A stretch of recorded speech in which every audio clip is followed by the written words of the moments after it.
Okay, moving on. There's the red eye tool. It's pretty straightforward. If we had red eyes, you could basically just click on the eye and it will do its best to remove it. And you could change the pupil size. But again, there's no red eyes in this picture, so it's not going to work. Here is the brush tool and the pencil tool, color replacement, and mixer brush. I don't use color replacement or mixer, but the brush tool I do use. And that lets you use a series of brushes. Up here, you can select your style of brush. It could just be circles, soft circles, and it could be actual kind of brushes that give you a little bit more of a brush stroke.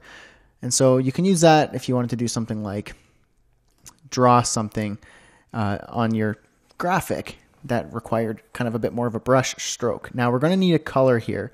So I'm just going to select a color, maybe a light blue. And I'm just going to start brushing. So you can see that it kind of has a cool little effect. If I wanted the brush size to be bigger, you can change the brush size right here. And now we have a bigger brush size. So that's the brush. And the pencil tool basically just gives you a pencil, and you can change the size of the pencil. It's basically just doesn't have the brush stroke look. It's just a straight sort of, I guess, pencil. Now down here, I don't really use the clone stamp tool and the pattern stamp tool. It's basically if you wanted to create a pattern out of something. So if I wanted to, I don't know, grab Steven's eye here, make this bigger. I'm going to use Option to create a source. And if I wanted to copy, say his eye was a little bit funny and I wanted to duplicate his eye, or if I wanted to do something funny like, oh, let's see, maybe let's give him a unibrow. Let's go Option, select his eyebrow. I'm going to make this selection a bit smaller here. And you could just kind of just click and it will just, you know, do a pretty bad job in this case. There we go. There you go. He kind of has a little bit of a unibrow there. So again, I don't really use this. You can use it. People, use it for certain cases that work quite well. This was just a very silly, easy example of the clone stamp tool. Pattern stamp tool kind of works in the same way, but I don't use it for web design. Down here is the history brush tool and the art history brush. So if you wanted to brush, basically, instead of Command Z, you can kind of brush it away. So it's kind of like a fancy edit undo. So if I wanted to soften this, I can kind of glaze over it like that, or I can change the opacity up here in this the settings bar, just to kind of keep the unibrow look and mix it in a little bit. So that's kind of how that works. Art history brush tool, I don't use that ever. I've never actually used it, so I don't imagine you need to use it either. All right, here we have the eraser tool. It works like an eraser. If you wanted to erase something, very simple. Background eraser tool.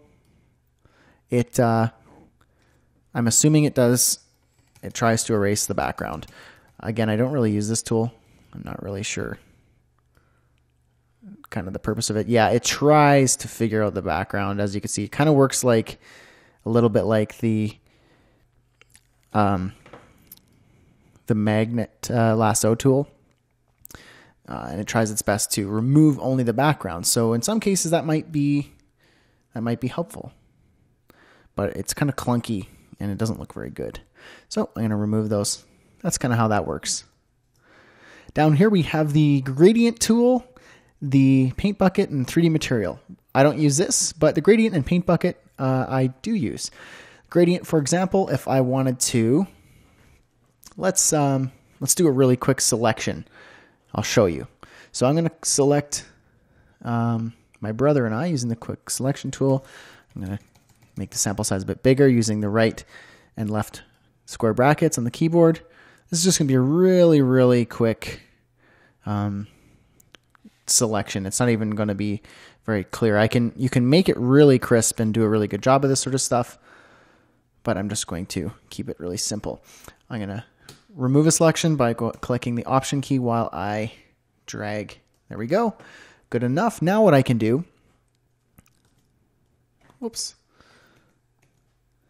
is I want to delete the background. So I want to invert this selection, because if I just hit delete, I'm just going to delete, or it's just going to remove the foreground in the selection, but I want to invert the selection so it deletes the background. So really quick, I'm going to double click on this layer to unlock it.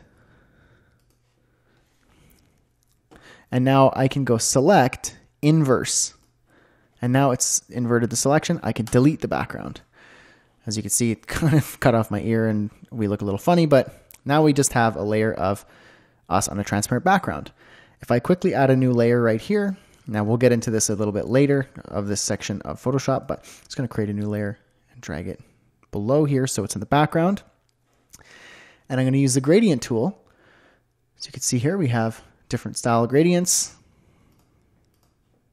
like so. And there is the linear gradient, the radial gradient, and then a couple other styles. These are the only two I use. I'm going to use the radial and just click and drag. And it will give a gradient background. So you can see it kind of does, it kind of added a gradient to the background. So you could do a good job of this, but this again was a very kind of gross example. Let's put that back so you don't have to stare at that weirdness. All right. And then down here we have the blur tool and the sharpen tool. Blur tool is say if you wanted to blur a part of a photo. Let's blur these lines up here.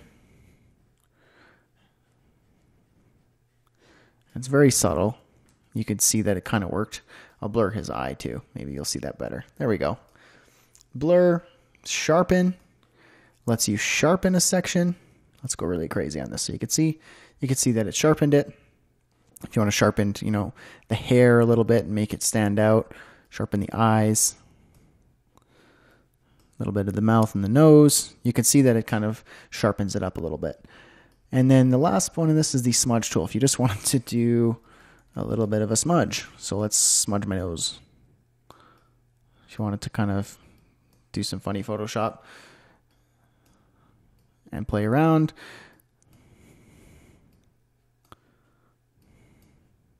There we go. Kind of look like a hobbit or something like that. There we go. And now down here we have the dodge, burn, and sponge tool. Dodge basically lightens the color, or makes a section of a photo lighter. So let's make his teeth very, very white. I'm going to drag that across here. You can see that the dodge made his teeth very white. Burn. I can burn a section, which means it will make it darker, or burn, give it a burn effect. So I want to burn his lips a little bit, which kind of will make them a little bit more red. Change this to mid-tones. And you can kind of see that it kind of gave it a little bit of a weird burn effect. I use that sort of stuff if you want to like darken a section of a, darken your eyebrows, or the eyelashes. The burn effect works quite well. Or say a beard, if you wanted the beard to be a little bit darker. My beard isn't quite full, so if you add the burn effect, so here for example on Steven, I can make his beard look very full just using the burn effect. So it darkens kind of the hairs in this section of the photo, and now you can see his beard looks a little bit more full. He's kind of starting to look like a pirate, actually. The sponge tool basically desaturates, meaning it removes color. So say if you had a really red face, or if you had a sunburn, you can desaturate. And it kind of, in some cases, makes it a little gray. I think it works great on teeth, because sometimes teeth will have stains on them. And it will help remove the stains on the teeth. And so you can kind of see there. I'll kind of just go a little overboard so you can see it desaturated this whole section. So now his mouth is black and white and he kind of looks like he has some sort of disease, but it works quite well if you wanted to remove stains from teeth or eyes or something like that. I don't use the pen tool or any of these very much, but the pen tool just kind of helps for selection if you wanted to. It's kind of a little bit of a complicated tool if you wanted to make a little bit of a clean sort of selection, like so. It takes a little bit of practice. I would suggest trying it out. but I don't use it very much for web design. Maybe if you're graphic designing, it would be a little bit more useful, but I don't use it very much. So there's my pen drawing. I can right click and make a selection, and now I will have a selection that kind of has a bit more of a smooth shape. Now we have the text tool. This is very common. Let's go back to the coffee cup here. The text tool, there are different ones here. I basically only use the horizontal type tool, but you can use vertical type or these other ones as well. So the horizontal type tool, you can click a section and you could start typing text like, now that was pretty small. I could select that and change the size to something a bit bigger. I'm just going to make that bigger by dragging that. Now I did that. You might be curious. I went Command T, and that gives me the ability to kind of transform this and make it a bit bigger. There we go. Now I'm going to use the Move tool using keyboard shortcut V. There we go. And I'm going to reselect this with my text tool, and you could change the font. You could change the size. You could change the color, and so on and so forth. And you can move it around with the Move tool. And that's basically how you use the text tool. The vertical type tool is if you wanted to add vertical text like so. Like that. And then there's the horizontal type mask tool and the vertical type mask tool. I don't use these, so I'm just going to skip them. Path selection and direct selection, you don't really need to know how to use that. It's you can look into it, but it's not common. I maybe use it 1% of the time, and even still, you could forego that. If you're curious, you can always look that up and figure it out. It's very simple. Down here we have the shape tool. It basically lets you create shapes, rectangles, rounded rectangles, ellipses, polygons, lines, and custom shapes. So rectangle tool basically lets you create a vector shape rather than just a pixel shape. So if I can, I'll draw a rectangle here. I can choose the fill, a different color. I could choose the stroke, meaning the border, and you can change the style of the border, all that sort of stuff. You can resize this by using the Move tool, or you can move it around using the Move tool. And if you wanted to reshape it, you go Command T, and that will transform it, letting you do the size. Rounded rectangle, it is what it is. It will be a rounded rectangle. If you wanted the radius of the edges to be bigger, you can change that up here.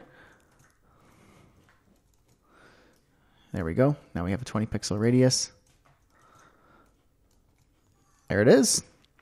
And then there is the ellipses, which is, circles and so on and so forth. Polygon is a polygon. Line lets you create lines. And then there is the custom shape tool for things like arrows. Up here you can choose a shape. So like a tree. If I wanted a tree, I can click and drag and have a tree. There we go. Then here we have the hand tool and the rotate view tool. I don't use these, so we're just going to skip them. This is the zoom tool, and this is quite commonly used. If you wanted to zoom in on a section, you can click to zoom. And if you wanted to zoom out, you can choose the zoom out up here using the magnifying glass, the negative one, and you can zoom out like so. You can also zoom in and out using Command plus or minus, which is what I use. And to reset the view, you can choose 100%, fit screen, or fill screen. And I'm just going to go back to 100, fit screen actually. And yeah, that's basically the toolbar. It's a very kind of quick overview of the toolbar. We'll be going through some more of the tools and using them a bit more as we go on in the next lectures.